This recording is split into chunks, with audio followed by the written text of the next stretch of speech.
আসসালামু আলাইকুম রহমতুল্লাহ। আশাদা ফাউন্ডেশন লক্ষ্মণপুর শাখার পক্ষ থেকে প্রবাসী ভাইদের সহযোগিতায় এক বেলা এতিম বাচ্চাদের খাওয়ানোর আয়োজন করা হয়েছে। প্রথমেই আমরা চুলা তৈরি করি, তারপর আল্লাহর নাম নিয়ে রান্না শুরু করি। আজকের মেনু আলু দিয়ে মাংস, মুগ ডাল দিয়ে মাংস, ভাত। প্রথমে রান্না করা হয় মুগ ডাল।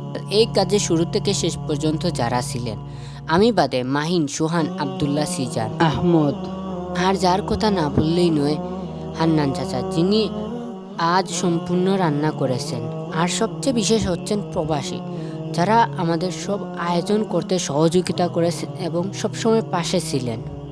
আরও অনেকেই ছিলেন ক্যামেরার সামনে পিছনে। সবাইকে আল্লাহ কবুল করুন।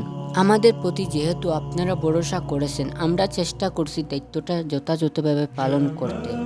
আমাদের মুগ ডাল রান্না হয়ে যায়, তারপর আমরা বসিয়ে ফেলি আলু, আরেক চুলায় ভাত, আর আকাশে মেঘ চলে আসে।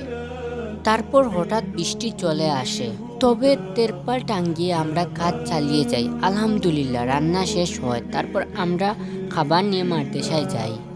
প্রথমে হুজুর দোয়া করেন, তারপর খাবার পরিবেশন করা হয়। প্রায় ৬০ জন ছাত্র মাদ্রাসায় খেয়েছেন। মাদ্রাসায় খাওয়ানোর পর আমাদের খাবার অর্ধেকের বেশি বেঁচে যায়। তারপর আমরা পরিকল্পনা করে এরপর বেঁচে যাওয়া খাবার নিয়ে আসি আমরা দোকানে, যেখানে রিস্কাওয়ালা, ব্যবসায়ী, পথচারী, দরিদ্র মানুষ, গ্রামবাসী প্রায় ৯০ জনের মতো খেয়েছেন। আল্লাহর বরকতে আলহামদুলিল্লাহ, সব মিলিয়ে প্রায় ১৫০ জন মানুষকে খাওয়ানো হয়েছে আল্লাহর রহমতে আলহামদুলিল্লাহ। আসলে এই কাজটা শুধু খাবার দেওয়া না, এটা ছিল একটা ভালোবাসার বন্ধন। আমরা চেষ্টা করছি মাদ্রাসার ছাত্র খেয়ে সন্তুষ্টি হয়।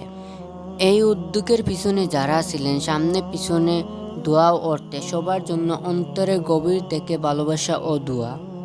আল্লাহ যেন আমাদের এই ছোট প্রচেষ্টাকে কবুল করে নেন এবং ভবিষ্যতে আরও বড় পরিসরে এই কাজ চালিয়ে যাওয়ার জন্য তৌফিক দেন।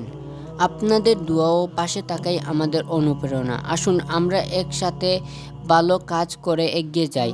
আল্লাহ আমাদের সবাইকে কবুল করুন, আমিন।